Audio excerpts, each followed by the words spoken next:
DH Assamese education YouTube চেনেলৰ অন্য এটি ভিডিঅ'লৈ স্বাগতম জনাইছোঁ।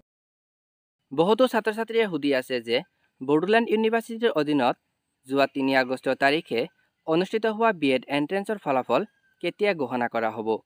লগতে বহুতেই সুধি আছে এইবাৰ কাট অফ মাৰ্ক কিমান যাব।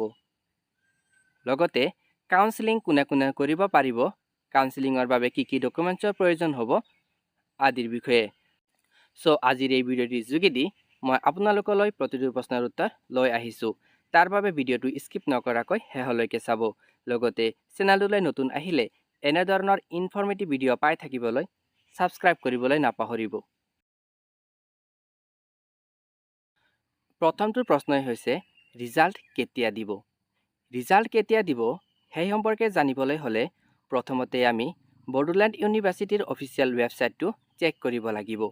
যদি আমি বড়োলেণ্ড ইউনিভাৰ্চিটিৰ অফিচিয়েল ৱেবছাইটটো চেক কৰোঁ তেন্তে ইয়াত দেখিবলৈ পাম যে এতিয়ালৈকে কোনো ধৰণৰ অফিচিয়েল নটিফিকেশ্যন অহা নাই। কিন্তু আমি যদি যোৱা বছৰৰ ৰিজাল্ট চাওঁ তেন্তে দেখিবলৈ পাওঁ যে পৰীক্ষাটো অনুষ্ঠিত হৈছিল 19 জুলাই তাৰিখে আৰু ফলাফল ঘোষণা কৰিছিল 12 আগষ্ট তাৰিখে।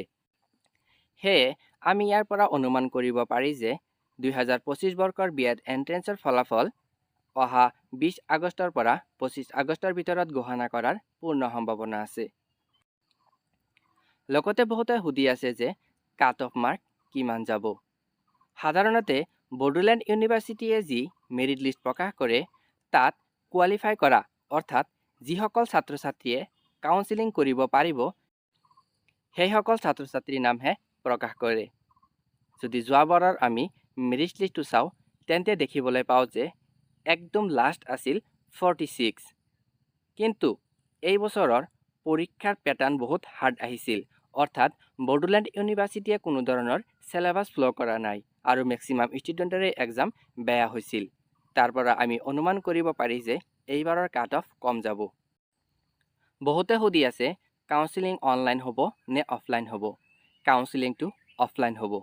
তাৰ বাবে বড়োলেণ্ড ইউনিভাৰ্চিটিয়ে ৰিজাল্ট ঘোষণা কৰাৰ পিছত নিৰ্দিষ্ট সময় নিৰ্ধাৰণ কৰি দিব আৰু এই সময়মতে বড়োলেণ্ড ইউনিভাৰ্চিটিলৈ গৈ কাউন্সেলিং কৰিব লাগিব। তাৰ বাবে বড়োলেণ্ড ইউনিভাৰ্চিটিয়ে এনে এখন ফৰ্ম দিব আৰু এইখন ফিল আপ কৰি জমা দিব লাগিব। এই ফৰ্মখন কিদৰে ফিল আপ কৰিব তাৰ বিষয়ে নেক্সট ভিডিঅ'ৰ যোগেদি লৈ আহিম। তাৰ বাবে চেনেলটো ছাবস্ক্ৰাইব কৰি ৰাখিব। ধন্যবাদ।